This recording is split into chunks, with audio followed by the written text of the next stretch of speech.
I'm about to prep all the cheese that we're gonna need. You're gonna have ricotta in here, mozzarella, Parmigiano Reggiano 24-month from Costco, which is a great deal, by the way. This is Pecorino Romano. Use whichever one you want here. If you want to use the Pecorino, use that. If you want to use the Parmigiano Reggiano, use that. If you want to use, say you have a block of Grana Padano or just domestic Parmesan that you know is good quality, use that.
All right, so I'm gonna bring it up to a very light simmer between those 2 cans of crushed tomatoes, crushed plum tomatoes, and a little bit of paste I put in. This will be a good consistency for the eggplant baked ziti that we're making right now. So yeah, you could use hot pepper or oregano. Also, just always make sure you check it, salt level of your sauce, pepper.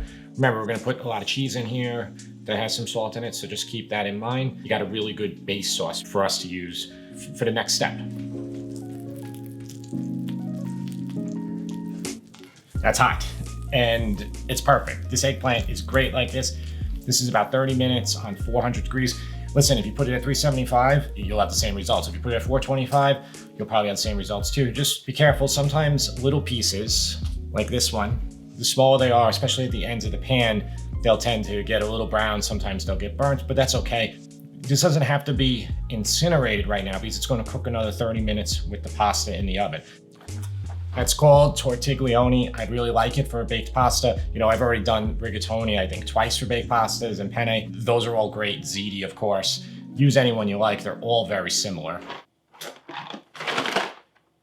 We want to cook this very al dente because we're going to be cooking this in the oven for another 30 or 40 minutes. Think about that. You're cooking the pasta for that much longer. If you start with fully cooked pasta and you do that, you're going to have overcooked pasta.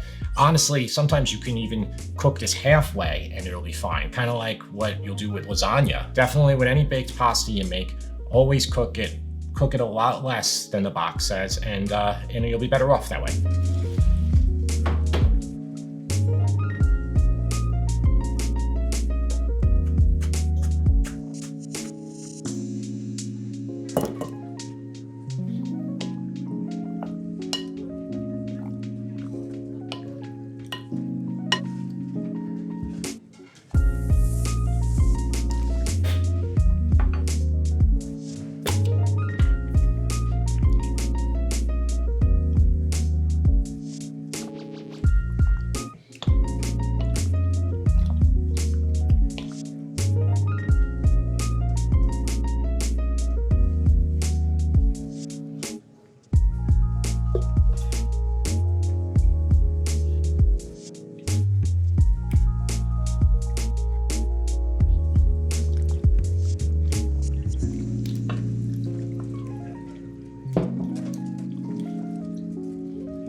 So I really recommend you let this one sit for at least 10 minutes, preferably 20 or 25. It'll still stay hot. You can like lightly tent it with foil. You want the oil, so the oil in the eggplant, even though there wasn't that much oil used, you want it to kind of solidify in here. This is the same principle when you make eggplant parm. Really, when you make any type of baked pasta, lasagna, you always want to let it sit for like 20 minutes. And you can do 30, you can even do 40. I mean, it'll be fine. And if you have access and you can get ricotta salata, which is a hard cheese and salty too, it's great on eggplant dishes. So that's like the cheese that's traditionally used on pasta alla norma. This has a lot of similar flavors to alla norma. Thank you for watching, and I hope to see you next time.